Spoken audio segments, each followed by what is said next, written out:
again, and welcome to the category Mistake Living with Anxiety. Today is day 19, day 2 on medication. Um, Day 1 was a little weird. I felt jittery, shocky, like super caffeinated, even though I didn't have any caffeine. Uh, I slept better, which was weird. I don't know if that's a side effect or not. Don't know. Um, Can't hurt, right?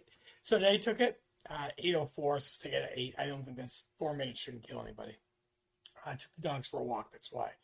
Um, then I went and did my normal routine. I went, took the dogs, went to Home Depot, got some stuff. I got to finish the deck. I've got most of the deck finished. I just got to trim some cut wood up, nothing big. And then I got to start working on the fence. Yay. All right, so um, I have been noticing, I've been getting more comments. I'm also getting more emails of people who are not enjoying it, but I don't know how to make this up. People who are seeing and hearing what I'm saying and it's resonating with them. Uh, so I've been asked to go be a part of some anxiety support groups online, which I don't know if I'm going to do that. That's a little weird. I don't know how you deal with anxiety online with other people. Maybe there is. But anyway, not heard back from the courthouse today. I am going there on Monday to check in on that. Hopefully everything's good. Don't know for sure. Yesterday, again, we had family dinner yesterday, and I made kielbasa, nothing crazy on the grill. And I had my grandson. What I'm noticing with this and the changes I've noticed is I still have that up here, but the last couple of days, I don't think this is the meds. I think this is just me working through stuff. I've been able to knock it down from like a 10 to a 7 by pausing, taking something cold to drink, um, getting out of the environment I'm in for just a second, deep breath, all that mumbo jumbo stuff. But what I've also noticed is things that I could hold within. This is still an issue I'm having. You guys have when you have anxiety. My inner voice is still becoming outer. It's not.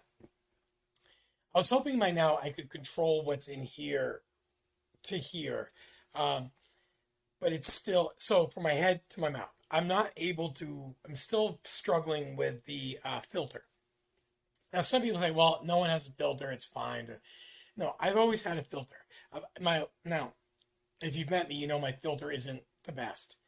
Uh, but now my filter is gone still, and it's a struggle. It's a struggle because you go into an environment, you go to a group of people, or you go to a group of people you know or people you don't know, and it just things that you want to say that you don't say because you know it's not proper to say, you say them. Went to Home Depot today. There was a person in front of me giving the cashier a hard time. Another self-checkout. They could have gone through there, but they didn't want to. Giving the cashier a hard time about there being a self-checkout. And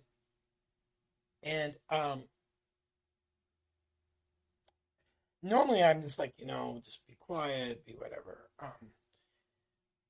I told the person, hey, listen, if you don't like it, shop somewhere else. Or if you don't like it, complain to somebody who isn't making minimum wage at Home Depot. How about you deal with it differently instead of yelling and screaming at somebody who can't do a damn thing about it? Now, the cashier looked at me like I was crazy, which is fine. Person like, well, you don't have to be so rude. I said, well, I'm rude because you're rude, and if you don't like it, get out. They paid for their stuff. They left. They flipped me the bird. It's fine. I guess it's fine to be flipped off.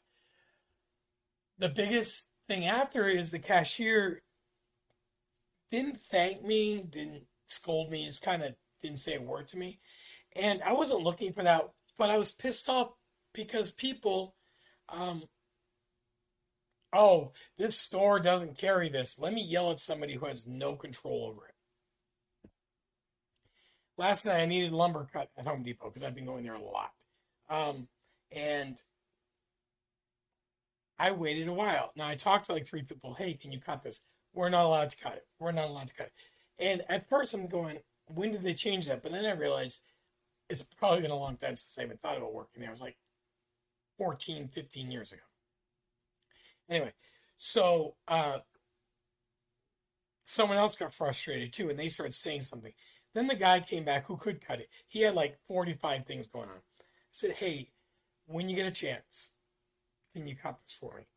The other person's like, oh my God, he has to stop and help me no matter what. Why can't anyone do their job? He'll get to it.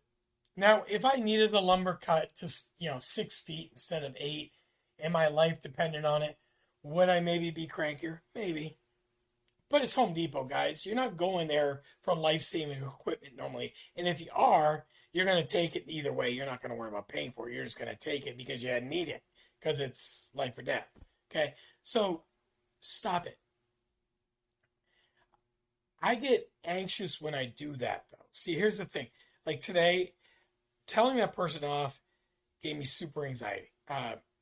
And whenever I speak to anybody, I'm very anxious. People say, well, you're really good at public speaking. You're a teacher. You've spoken in front of everybody around the country and places around the world. And I'm like, yeah.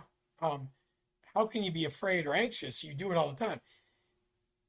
Just because you can do something doesn't mean you like it, right?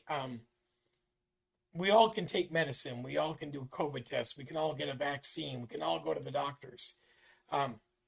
We don't have to like it. We do it because we have to. When I did public speaking through Easter Seals, through the VA, through teaching,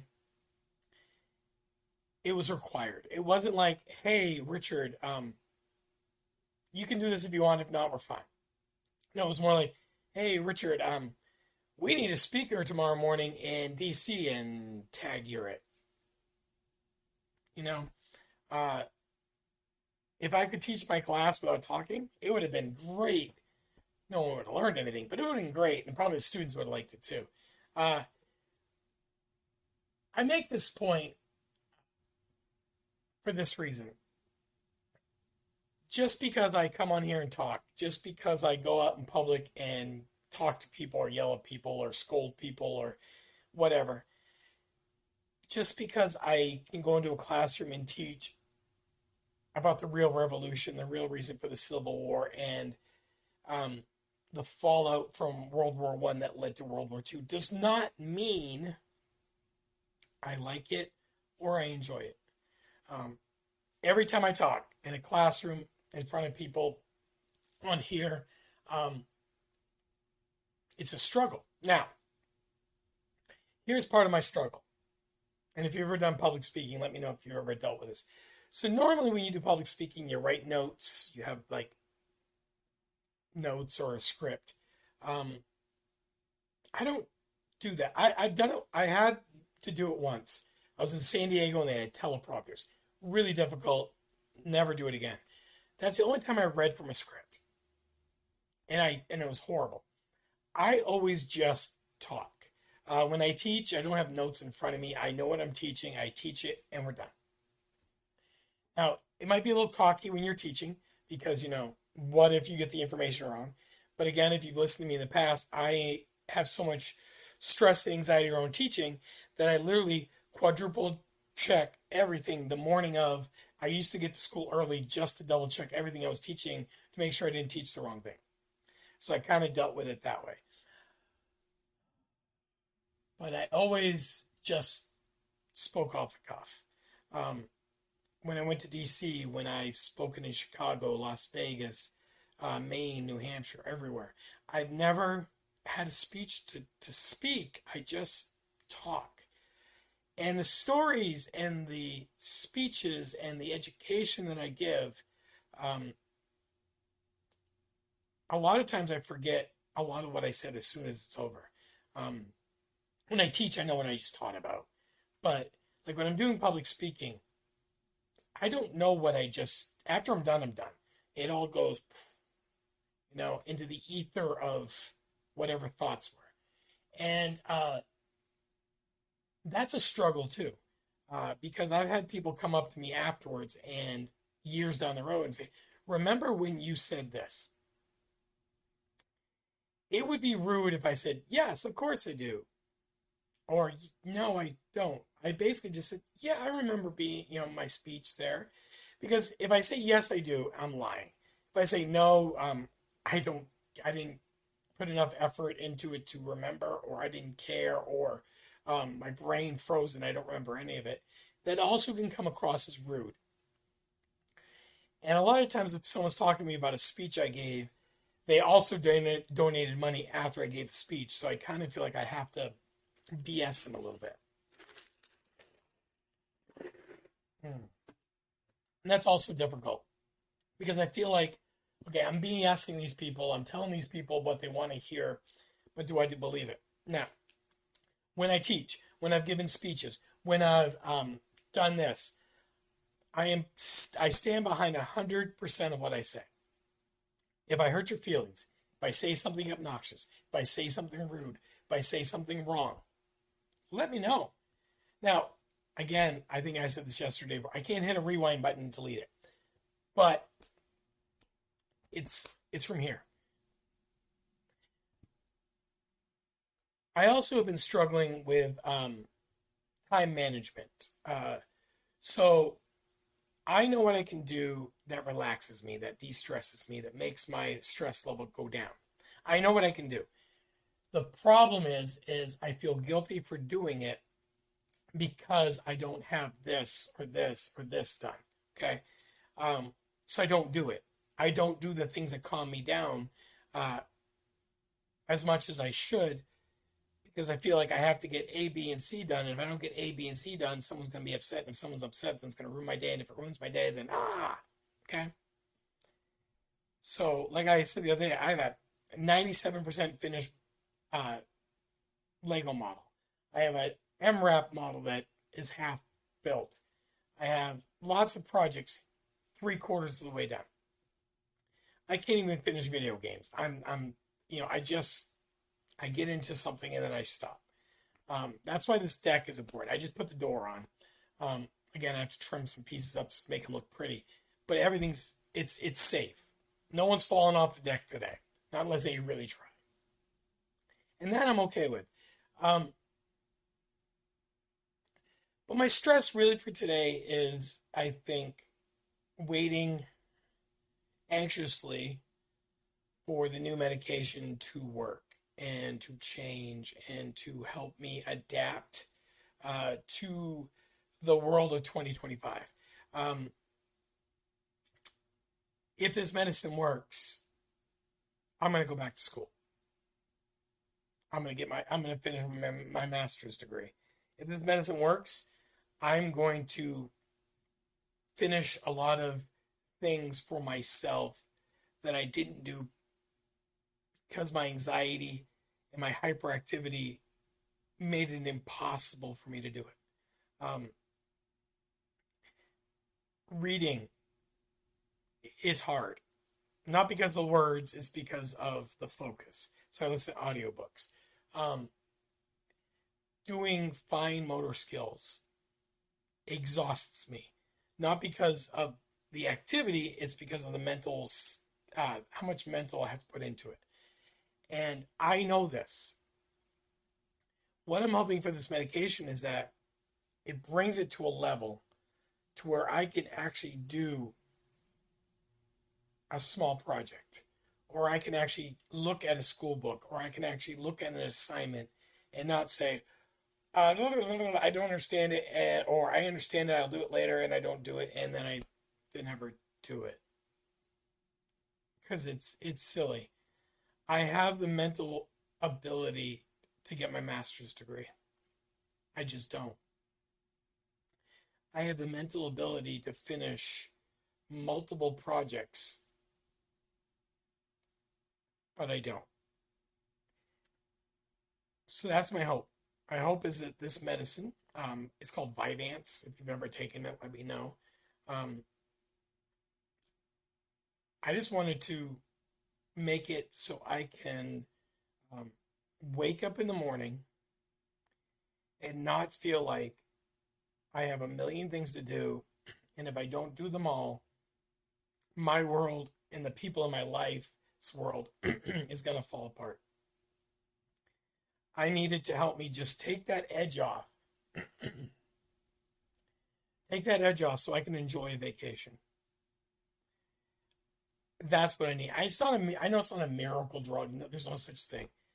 I'm not expecting to be perfect. I just want the edge. Just take the edge off. Make it so I can function and not feel like I'm a failure. Or function to where I can focus long enough to where I know I've given effort and I'm succeeding. Because right now I'm not. I want to, but I'm not. And that's the big challenge. Today's Friday, which is good. I'm not posting over the weekend, which is good for me and for you probably. I want you all to know that I get people to watch my videos now and subscribe. It's great. I want you all to know how blessed I am that at least 842 of you have watched this for longer than a minute. 842 of you have finished like 90% of the video, which is amazing. Thank you. I know that that's not a lot. I'm not looking for a lot. I was looking for one. This whole video thing was, hey, I'm going to talk to myself and put on recording, and it's here for me. Now, if someone else gets help, great. If someone else thinks it's interesting, outstanding. But it was really just for me. I want to put a camera in front of my face and explain to myself why I'm feeling this way. My anxiety is odd. I struggle with it a lot, and some days are better than others. What I've realized, of course, through this and other things is when it's high, I stutter. I talk fast. And I say certain words a lot.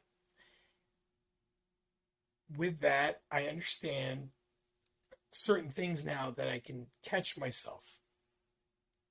Before, I didn't see the anxiety. I didn't see it. I didn't understand it. I'm starting to with this by watching it back, by understanding it, by listening to other people. I talk fast. I stutter. I have a hard time focusing. I don't finish projects. My voice sometimes gets louder. These are all things. These are all things I can look at and go, okay, I'm starting to do this. What can I do? Now, will it work every time? No.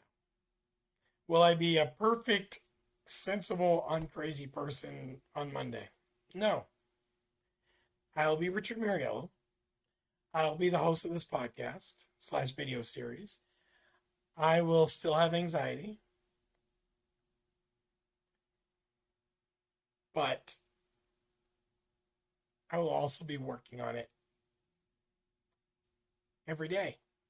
And maybe it goes away. I don't know if anxiety ever goes away. But maybe it will be at a level where I can have a day and not stress, not have anxiety, not worry, not get angry when things don't work.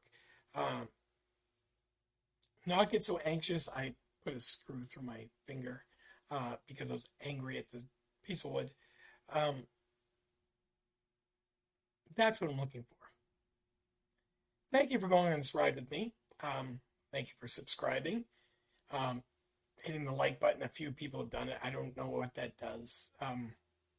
No idea. If you know what the like button does, tell me. I have no idea what liking does or commenting does. They said comments are good, but I don't know what that means. I'm just going to keep doing this, and hopefully one or two people get me. One or two people, new people or old people, watch more. It says like 87% of my viewership are not subscribed, but they're watching. So it's like, okay, I guess that's, I don't know if that's good or bad. I'm assuming I should have a more even number, but I'm not sure. I'm not good on the old YouTube, but I'm trying my best. So thank you all again for watching. Until Monday, stay safe, breathe, and it's going to probably rain tomorrow in New England, but get outside and get some sun.